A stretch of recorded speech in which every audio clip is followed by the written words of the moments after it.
Hello everyone, good morning. आज हम CIP rule की बात करेंगे। सीआईपी रूल का नाम किस वजह से है? काहन, इनगोल्ड और प्रिलॉग सीक्वेंस रूल भी बोलते हैं इसको। इसकी ज़रूरत कहाँ पड़ती है बेसिकली?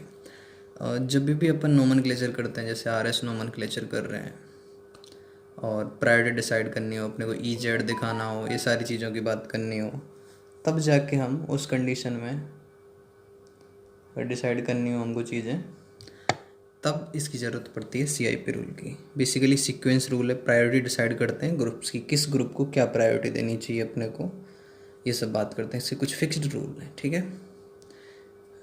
तो 7 रूल हैं इसके, 7 रूल्स, और हमने यहाँ पे अभी 5 डिस्कस किए हैं। और जैसे ही हम ईजेड के बारे में बात करेंगे तो जो 2 बचे हुए हैं उनको कवर कर लेंगे, ठीक है। अब यहाँ सीखते हैं बेसिक सारे विद अच्छे अच्छे एग्जाम्पल्स लिए हैं हमने बहुत सारे, उनसे सारी क्लियरिटी हो जाएगी। सबसे पहले क्या है रूल नंबर 1 कि प्रायोरिटी किस पे डिपेंड है? एटॉमिक नंबर पे। एटॉमिक नंबर पे डिपेंड है, मतलब अगर मैं लिख रहा हूँ, इनके एग्जांपल्स के साथ भी डिस्कस करेंगे अभी। पहले मैंने एक बार सब पॉइंट्स एक साथ लिख दिए हैं, जिस चीज़ों को बाद में समझने में आसानी रहे। सबसे फर्स्ट चीज़ क्या देखनी है हमें कि अगर डिफरेंट डिफरेंट कनेक्टिविटी के एटम जुड़े हुए हैं, ठीक है, जैसे यहीं पे दिखा देता हूँ मैं छोटा सा, एक F है, एक Cl है, एक Br है, एक I है। तो प्रायोरिटी अगर अपने को देनी है तो एटॉमिक नंबर के बेस पे अपन देना चाहें तो कैसे दे सकते हैं कि I को फर्स्ट प्रायोरिटी दे दी जाएगी, फिर Br को दी जाएगी सेकंड प्रायोरिटी, फिर Cl को थर्ड दी जाएगी, फिर F को फोर्थ दी जाएगी। इस तरीके से हम प्रायोरिटी डिसाइड कर सकते हैं। फिर बात करते हैं कि अगर एटॉमिक नंबर सेम हो गया, जैसे आइसोटोप्स के केस में एटॉमिक नंबर सेम हो सकता है, तो प्रायोरिटी कैसे दें? जैसे एक जगह पे क्या है, ट्राइटियम है, एक जगह पे हाइड्रोजन है, तो उस केस में कैसे प्रायोरिटी देते हैं हम, कैसे दे सकते हैं? तो फिर किसको दी जाएगी प्रायोरिटी? एटॉमिक वेट को दी जाएगी। जैसे ट्राइटियम है और प्रोटियम है, मतलब हाइड्रोजन जैसे डिनोट करते हैं, तो 1H1 और 1H3, तो उस केस में जो ट्राइटियम है उसको प्रायोरिटी दी जाएगी, ठीक है। यहाँ पे एक जगह पर ट्राइटियम लगा दें और एक जगह पर अगर हाइड्रोजन लगा दिया जाए तो प्रायोरिटी अभी किसको दी जाएगी? जैसे इसको फर्स्ट हो गई, इसको सेकंड हो गई, तो ट्राइटियम को थर्ड और इस हाइड्रोजन को फोर्थ प्रायोरिटी दी जाएगी, ठीक है। अब देखो, अब रूल नंबर 3 क्या कहते हैं? ये तो बहुत सिंपल है, इनसे क्वेश्चन भी नहीं आते हैं। अगर कभी भी इस तरीके का क्वेश्चन पूछा जाएगा, प्रायोरिटी डिसाइड करनी होगी, इसमें आरएस में कन्फ्यूजन होगा, एडवांस लेवल का क्वेश्चन बनेगा, और या फिर ईजेड बताना होगा, तो ऐसे फर्स्ट और सेकंड टाइप पे तो रूल नंबर 1 2 तो काम भी नहीं आते हैं ज़्यादा, पर आइडिया होना चाहिए अपने को, क्योंकि अच्छे क्वेश्चन जब बनेंगे वो कन्फ्यूजिंग ऐसे करेंगे, ठीक है, कन्फ्यूजन क्रिएट करेंगे। तो रूल नंबर 3 क्या कह रहा है? When directly attach atom is same then observe next bonded atomic set. If it contains any atom higher atomic number, any atom of higher atomic number, then it gets higher priority. समझ में आई क्या कह रहे हैं हम? जैसे एक है हमारा CH2F कहीं कनेक्टेड है मान लिया, और एक है CH2CH3 कहीं कनेक्टेड है, ठीक है। तो हमने क्या बोला कि when directly attach atom is same, तो C दोनों में अटैच है। मान लिया कि ये कोई सेंटर है, कार्बन सेंटर, तो यहाँ भी C है और यहाँ भी C है, दोनों में ही सेम है, ठीक है, यहाँ तक सेम है चीज़ें। तो अगर ये सेम है तो हम फिर किसको ऑब्जर्व करेंगे? Then observe next bonded atom. तो यहाँ पे CH2 की पेयरिंग सेम चल रही है, और यहाँ पे ये किस तरीके से कनेक्टिविटी है? यहाँ पे कार्बन है H H और F, ठीक है, ऑब्जर्व हो पा रही चीज़ें। और यहाँ पे ये कार्बन कैसे कनेक्टेड है? H H और C, इस तरीके से कनेक्टेड है, ठीक है। तो यहाँ अगर हमें चीज़ें बतानी हैं तो प्रायोरिटी देनी है, तो किसको प्रायोरिटी देंगे हम? इसको प्रायोरिटी दी जाएगी, ठीक है, CH2F को प्रायोरिटी दी जाएगी। यही बात हम बताना चाह रहे हैं रूल नंबर 3 के। रूल नंबर 4 की बात आती है तो, और रूल नंबर 5 ये ज़्यादा इंपॉर्टेंट हो जाते हैं एडवांस के केस में। रूल नंबर 4 क्या है? When directly attach atom contains multiple bonds then replace these pi bonds by adding dummy atoms. तो हमें क्या करना है? जो पाई बॉन्ड है उसको डमी एटम से रिप्लेस कर देना है to the atom in which there was a pi bond. जहाँ पे पाई बॉन्ड था, जो कनेक्टिविटी थी, वही कनेक्टिविटी उन्हीं एटम्स के साथ में मेंटेन करके, और हमें इस तरीके से उससे रिप्लेस कर देना है, ठीक है। तो क्या कहना चाह रहे हैं हम, देखो इनको समझने की कोशिश करते हैं एग्जांपल्स के साथ में सबको। जैसे अब इन्हें प्रायोरिटी डिसाइड करनी है अपने को, तो प्रायोरिटी डिसाइड कैसे करेंगे हम समझ सकते हैं बहुत आराम से। ये है एफ है, सी एल है, बी आर है, आई है, जो एग्जांपल मैंने लिया था। अभी प्रायोरिटी कैसे देनी है, तो सबसे पहले जो फर्स्ट एटम कनेक्टेड है वही डिफरेंट है, तो एटॉमिक नंबर पे जाएंगे हम। एटॉमिक नंबर के बेस पे फर्स्ट प्रायोरिटी इस ग्रुप को दी जाएगी, फिर उसके बाद में सेकंड बी आर को दी जाएगी, फिर थर्ड सी एल को दी जाएगी, और फोर्थ जो है वो एफ को दी जाएगी। ठीक है, ये एफ है, ये सी एल है, बी आर है, आई है, इस तरीके से। और सेकंड रूल क्या बताया कि अगर एटॉमिक नंबर सेम है तो किसके बेस पे हम चीज़ें डिसाइड करेंगे, और ऐसा किसी केस में हो सकता है, आइसोटोप्स के केस में हो सकता है, तो हम एटॉमिक वेट पे जाएंगे। उसी यहाँ पे बात कर लेते हैं। अगर जैसे सी फर्स्ट प्रायोरिटी एटॉमिक नंबर के बेस पे दे रहे हैं, कनेक्टिविटी के बेस पे, तो ये फर्स्ट जाएगा, एफ सेकंड जाएगा। अब बात आ गई ट्राइटियम और हाइड्रोजन की, ठीक है, प्रोटियम और ट्राइटियम की। तो ये क्या है 1H1 और ये है 1H3। 1H1 और 1H3 में क्या है, एटॉमिक नंबर सेम है दोनों केस में, लेकिन एटॉमिक वेट क्या है डिफरेंट, और जिसका ज़्यादा एटॉमिक वेट है उसको प्रायोरिटी दी जाएगी CIP रूल के अकॉर्डिंग। तो ट्राइटियम को थर्ड नंबर मिलेगा और हाइड्रोजन को फोर्थ। ठीक है, इस तरीके से नंबरिंग। अब बात कर रहे थे हम रूल नंबर थर्ड की, तो वहाँ क्या बोल रहे हैं कि अगर जो कनेक्टेड एटम है वो सेम है, हमारे यहाँ पे कनेक्टेड एटम क्या है, सी है, सी है, सी है, सी है, सब में सेम है, तो हम क्या ऑब्जर्व करेंगे, नेक्स्ट ग्रुप ऑब्जर्व करेंगे और उसके बेस पे चीज़ें डिसाइड होंगी। ठीक है, अब सबको ऑब्जर्व कर लेते हैं एक बार कि यहाँ पे क्या है। इसको अगर ये है क्या, बेसिकली यहाँ पे सी है, एच है और सी है, ये दोनों एच और ये वाला सी कनेक्टेड है। इस CH2O को अगर हम दिखाना चाहें तो कैसे दिखाएंगे, सी है, एच है, ओ है, इस तरीके से। यहाँ पे CH2C है, ठीक है, तो ये भी इसी तरीके से दिखा सकते हैं। और CH2F है, तो इसको कैसे दिखाएंगे, CH, H और F। तो प्रायोरिटी किसको दी जाएगी, जो अगला एटम है उसका अगर एटॉमिक नंबर ज़्यादा उसको प्रायोरिटी दी जाएगी, तो CH2F को फर्स्ट प्रायोरिटी दी जाएगी, फिर उसके बाद में CH2O को प्रायोरिटी दी जाएगी। समझ में आ रही हैं चीज़ें। उसके बाद में CH2Br को प्रायोरिटी दी जाएगी, फिर उसके बाद में CH2CH3 को प्रायोरिटी दी जाएगी। सारी चीज़ें क्लियर हो पा रही हैं, सिंपल रूल्स फॉलो करते जा रहे हैं और एग्जाम्पल के साथ हम चीज़ें क्लियर करने की कोशिश कर रहे हैं। ठीक है यहाँ तक। अब देखो, अब अगर मैं दिखाना चाहूँ इन सबको,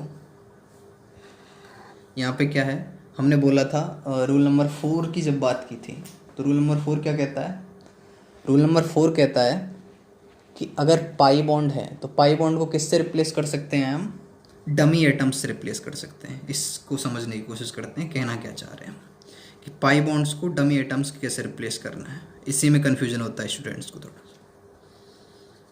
देखते हैं अभी इसको कैसे रिप्लेस करते हैं हम। जैसे यहाँ मैंने एग्जांपल लिए हैं कुछ, C triple bond CH, C triple bond CN, CHO, इन सबको दिखाया है, तो इनको कैसे रिप्लेस करना है। तो C ट्रिपल बॉन्ड CH को क्या एज्यूम करके चलना है, पहले देखो क्या बात बोली है। जैसे CH पहले जो दिखा दिया, अब पाई बॉन्ड को कैसे रिप्लेस करना है डमी एटम्स के थ्रू, कि पाई बॉन्ड को क्या मान लेना है कि जैसे C और C के बीच में सिग्मा बॉन्ड की कनेक्टिविटी दिखा चुके हैं, अब पाई बॉन्ड की बात आ रही है। तो एक पाई बॉन्ड बना हुआ है C के बीच में, तो हमने अगला डमी एटम भी C ही मानना है। बात समझ में आई, अगला डमी एटम भी C ही मानना है। ये C है, ठीक है, एक दिखा दिया। तो दूसरा पाई बॉन्ड भी इससे, इस कार्बन से 3 कार्बन कनेक्टेड हैं, जिनमें से एक सिग्मा बॉन्ड है, 2 पाई बॉन्ड से कनेक्टेड है। जो दोनों पाई बॉन्ड वाले हैं उन्हें ही हमें डमी एटम मानना है। ठीक है, समझ में आ रही है बात, क्लियर है यहाँ तक। और फिर अब इस तरीके से ये कनेक्टेड है, ये एक सिग्मा बॉन्ड के थ्रू, ये एक सिग्मा बॉन्ड के थ्रू इस कार्बन से कनेक्टेड है, तो ये एक सिग्मा बॉन्ड के थ्रू इस कार्बन से कनेक्टेड, तो दिखा दिया हमने। लेकिन अभी जो पाई बॉन्ड दिखाने हैं तो इसको भी सेम, ये भी डमी एटम से थ्रू कनेक्टेड दिखाना है 2 कार्बन से। तो डमी एटम के थ्रू कनेक्टेड दिखाना चाहें तो 1 और 2, इस तरीके से अपने को दिखानी है चीज़। समझ में आ रही है। चलो और क्लियर करते हैं CN के साथ में क्या कहना चाह रहे हैं हम। CN के लिए दिखानी है अगर अपने को चीज़ें, तो पहले जो सिग्मा बॉन्ड वाली चीज़ें हैं उनको दिखा दिया हमने CN, ठीक है, एक सिग्मा बॉन्ड बना हुआ, उसके ऊपर 2 पाई बॉन्ड हैं। तो पहले पाई बॉन्ड को दिखाना है। पाई बॉन्ड किसको डिनोट कर रहा है, एक कि इस C की कनेक्टिविटी है, ठीक है, किसके साथ में, N के साथ में C की कनेक्टिविटी है पाई बॉन्ड के थ्रू। तो हम उसे कैसे दिखाएंगे, एक डमी एटम के थ्रू। एक डमी एटम ले लिया हमने, नाइट्रोजन 1, और दूसरा डमी एटम अगर हम दिखाना चाहें सेम इसी तरीके से, दूसरा डमी एटम दिखा दिया हमने, ठीक है। नाइट्रोजन भी किससे कनेक्टेड है, कार्बन से कनेक्टेड है। बॉन्ड को कैसे दिखाना है हमें, डमी एटम के थ्रू कनेक्टिविटी दिखानी है, तो इस तरीके से कनेक्टिविटी दिखा दी। समझ पा रहे हैं हम। जब भी हम नंबरिंग करेंगे तो हम कैसे ऑब्जर्व करेंगे, कैसे देखेंगे इस चीज़ को कि कार्बन है, कार्बन से अगला यहाँ पे नाइट्रोजन है, यहाँ भी नाइट्रोजन है, यहाँ भी नाइट्रोजन है, यहाँ पे नाइट्रोजन है अगला आइटम, तो इससे अटैच यहाँ पे कार्बन है, यहाँ पे कार्बन है, यहाँ पे कार्बन है। तो इस तरीके से ही नंबरिंग डिसाइड करेंगे फिर, ठीक है। और CHO को अगर हमें दिखाना है तो CHO को भी कैसे दिखा सकते हैं, कार्बन है, यहाँ पे ये ऑक्सीजन, ये हाइड्रोजन दिखा दिया, एक ऑक्सीजन के साथ में डबल बॉन्ड वाला वो इस तरीके से दिखा दिया। और दूसरा कैसे दिखाएंगे, एक डमी एटम के थ्रू दिखा दिया वो, और ये वो भी एक कार्बन के साथ जो सिग्मा बॉन्डेड है। और दूसरा अगर हमें दिखाना है तो इस तरीके से डमी एटम हमने दिखा दिया। समझ में आ रही हैं बातें। तो इस तरीके से हम चीज़ें दिखा सकते हैं, ठीक है। अब यहाँ पे प्रायोरिटी दिखानी है तो प्रायोरिटी इसमें नंबरिंग करनी है। CN है, CH डबल बॉन्ड CH2 है, यहाँ पे C ट्रिपल बॉन्ड CH है और CHO है। तो नंबरिंग दिखानी है तो कैसे दिखाएंगे, पहले सबको डिटेल में करके इस तरीके से लिख सकते हैं हम, जिससे चीज़ें क्लियर हों अपने को। इस तरीके से दिखा दिया तो सब में एक बात ऑब्जर्व हो पा रही है कि पहला आइटम तो C है, सब में C सब में C है, ऑब्जर्व हो पा रहा है। अब आगे देखना है कि C से आगे कनेक्टिविटी किसकी है, उसी से चीज़ें डिसाइड हो पा रही हैं, फिर और आगे जाना पड़ेगा। तो CHO के केस में क्या ऑब्जर्व हुआ हमें कि ऑक्सीजन से अटैच है, ठीक है। और CN के केस में क्या ऑब्जर्व हुआ, नाइट्रोजन से अटैच है। और बाकी C ट्रिपल, तो यहाँ पे प्रायोरिटी डिसाइड करनी है तो हमें कैसे हो जाएगा, सबसे पहले CHO को प्रायोरिटी देनी पड़ेगी, फिर CN को प्रायोरिटी हम दे पाएंगे, फिर उसके बाद में C ट्रिपल बॉन्ड CH और CH डबल बॉन्ड CH2 में जब कंपटीशन की बात आई तो समझ में आ रही हैं चीज़ें कि यहाँ पे कार्बन कार्बन के साथ में कनेक्टिविटी है, ठीक है। यहाँ पे कार्बन कार्बन कार्बन, आगे भी कार्बन है हर जगह पर, जबकि वहाँ पर हाइड्रोजन आ रहे होंगे एक्स्ट्रा, तो इसको प्रायोरिटी दी जाएगी, फिर सबसे लास्ट में इसको दी जाएगी। तो इस तरीके से हम चीज़ें डिसाइड करते हैं, ठीक है। यहाँ तक क्लियर है बात। अब देखो सबसे इम्पोर्टेंट एग्जाम्पल जो है वो यही है अभी जो बच रहा है, सबसे लास्ट में जो एग्जाम्पल लिया है। इसलिए इम्पोर्टेंट हो जाती हैं चीज़ें कि जब भी हम कोई वीडियो देख रहे हैं तो कोई लेक्चर सुन रहे हैं तो उसके अच्छे एग्जाम्पल्स हमसे ये नहीं हो कि हम ऐसे ही देख के और निकल लें और हमसे अच्छे एग्जाम्पल छूट जाएं उसके, ठीक है। तो उस वीडियो को देखें पूरी तरीके से और सारे रूल्स को फॉलो करें और चीज़ें सीखें और अप्लाई करने की कोशिश करें। और वीडियो अच्छी लग रही है तो वीडियो को लाइक करें, ठीक है। और सजेस्ट करें कि हम किन और टॉपिक्स को कवर कर सकते हैं। अब देखो इसको दिखाना है, इसको दिखाना कैसे, चलो मान लिया मैंने कि ये फर्स्ट है, ये सेकंड है, मैं ये प्रायोरिटी नहीं है, मैं सिर्फ नंबरिंग वैसे दिखा रहा हूँ, थर्ड है, फोर्थ है। प्रायोरिटी अभी हम डिसाइड करेंगे इन सब में कि भाई कौन से को प्रायोरिटी दी जानी चाहिए एक्चुअल में, क्योंकि मेरे को यहाँ पे दिखाना है। तो इसको दिखाएंगे कैसे, देखो अगर फर्स्ट को दिखाना है तो फर्स्ट है कैसे एक्चुअल में वो दिखाना है हमें। तो ध्यान दो कि मैं इस तरीके से दिखाने वाला हूँ सबको, यूँ कनेक्टिविटी दिखाने वाला हूँ, ये थर्ड, ये फोर्थ। ये मैंने क्या दिखाया है, ये मैंने दिखाया है ये वाला कार्बन सेंटर।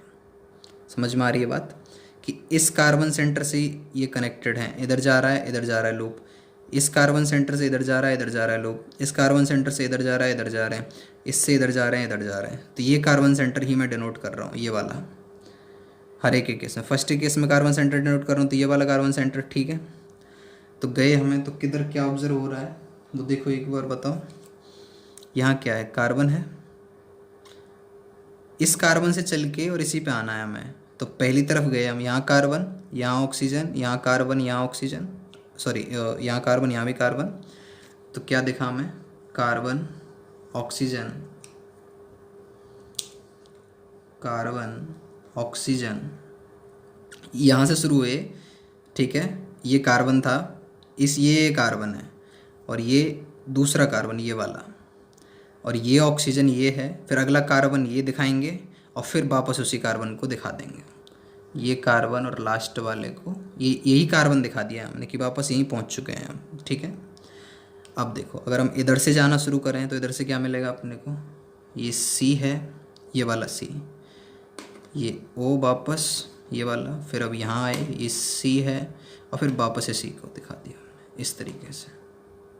समझ पा रहे हैं, ये C है, ये O है, डार्क कर लो इसे थोड़ा सा, ये O है जिसे डाउट ना रहे, ठीक है। सेम इसी तरीके से सेकंड वाले को दिखाना चाहें तो सेकंड वाले को भी कैसे दिखाएंगे, देखो इस कार्बन को डिनोट कर दिया हमने, ये कार्बन है, ये हमारा ये वाला कार्बन, ये जो दिख रहा है हमें, ठीक है, ये जो कार्बन है ये कार्बन है जिससे कनेक्टिविटी हम दिखाएंगे, ठीक है, समझ पा रहे हैं। तो देखो मैं इधर चलना शुरू हुआ, किधर से भी चल लो दोनों तरफ दिखानी है हमें, मैंने इधर चलना शुरू किया पहले और वापस यहीं पहुंचना है, तो पहले ओ दिखाया मैंने, ठीक है, फिर उसके बाद में ये फिर कार्बन, ओ दिखाया, फिर कार्बन और फिर अगला कार्बन और फिर अगला कार्बन, नेक्स्ट कार्बन, और फिर वापस जहाँ चले थे उसी पे पहुँच चुके हैं, ठीक है, ये ओ है। और इस तरीके से जाना चाहूँ तो मैं कार्बन कार्बन कार्बन फिर ऑक्सीजन फिर कार्बन, कार्बन कार्बन कार्बन फिर ऑक्सीजन और फिर डमी कार्बन, ठीक है। अब देखो नेक्स्ट, इसको अगर मैं दिखाना चाहूँ इसको कैसे दिखाऊंगा, वही सेम, इस कार्बन को तो हमने ऐसे डिनोट कर ही लिया, अब इधर से जाना है और इधर से जाना है, दोनों तरीके से। तो अगर मैं इधर से जाना शुरू कर रहा हूँ अगर, तो देखो क्या है, पहले कार्बन है, फिर अगला भी कार्बन है, फिर ऑक्सीजन है और फिर ये जो स्टार्टिंग वाला कार्बन था उसी को डिनोट कर दिया। अगर मैं इधर से जाना शुरू करूँ, किधर से भी जा सकते हैं, दोनों ही डिनोट कर रहे हैं तो कोई प्रॉब्लम नहीं है, सी सी और फिर वापस वही कनेक्टिविटी वापस। अब लास्ट में अगर इसको दिखाना चाहें हम, फोर्थ को कैसे दिखाएंगे, इधर से भी जाना है और इधर से भी जाना है, ठीक है, तो स्टार्टिंग कहीं से कर सकते हैं, कोई प्रॉब्लम नहीं है। तो पहले गए ओ सी और वापस वहीं स्टार्टिंग आ गए, इधर से गए तो सी ओ और वापस वहीं स्टार्टिंग आ गए। आप देखो इस तरीके से डिनोट करने के बाद में, ये अच्छे क्वेश्चन है बहुत, एडवांस में एम्स में इस तरीके से क्वेश्चन पूछे जा सकते हैं, ठीक है, जहाँ पे नंबरिंग करनी है और जहाँ पे कन्फ्यूजन है बहुत ज़्यादा। तो इसको कैसे दिखाएंगे, सबसे पहले इस कनेक्टिविटी के बेस पे बात करनी है। यहाँ देखो, यहाँ पे सी सी है, यहाँ पे ओ सी, यहाँ पे सी ओ ओ सी, ठीक है, तो यहाँ पे कार्बन ऑक्सीजन के, ये कार्बन ऑक्सीजन, यहाँ पे सिर्फ कार्बन कार्बन, तो ये लास्ट प्रायोरिटी जा चुका है, ये लास्ट प्रायोरिटी है, ठीक है, ये गया। अब इन तीनों में देखना है, तो पहले पे देख लिया carbon oxygen carbon, carbon oxygen oxygen carbon, ठीक है, सेम चल रहे हैं। फिर नेक्स्ट कार्बन ऑब्जर्व किया, नेक्स्ट कार्बन में क्या दिखा हमें, तो यहाँ पे दोनों सी, यहाँ पे भी दोनों सी, यहाँ पे सी और ओ, तो ये फर्स्ट आ चुका है इन तीनों में भी अभी, तो ये फर्स्ट प्रायोरिटी, समझ पा रहे हैं। इस तरीके से देखना स्टेप बाय स्टेप, और इसकी प्रैक्टिस कर लेना एक बार, जिससे फिर कभी नहीं भूलें इसे, ठीक है। तो यहाँ पे फर्स्ट प्रायोरिटी इसको मिल चुकी है, ये लास्ट है। अब सेकंड और थर्ड किसको दी जाएगी, वही प्रोसेस करना है, दूसरे कार्बन को चेक कर चुके हैं, तीसरे कार्बन पहुँच जाओ। यहाँ पे सी सी हैं दोनों, यहाँ पे ऑक्सीजन और कार्बन है, तो किसको दी जाएगी सेकंड प्रायोरिटी भाई, तो ये आ जाएगा हमारा सेकंड प्रायोरिटी पे, ठीक है, ऐसे दिखा दो, क्योंकि इसको सेकंड प्रायोरिटी और ये बची गया है ये थर्ड प्रायोरिटी। मैंने ये नंबरिंग की थी पहले, ये इस तरीके से रोमन में, और ये प्रायोरिटी नहीं थी, ठीक है। अगर वीडियो अच्छी लगी हो तो वीडियो को लाइक करें और शेयर करें, बाकी नेक्स्ट लेक्चर में। Thank you.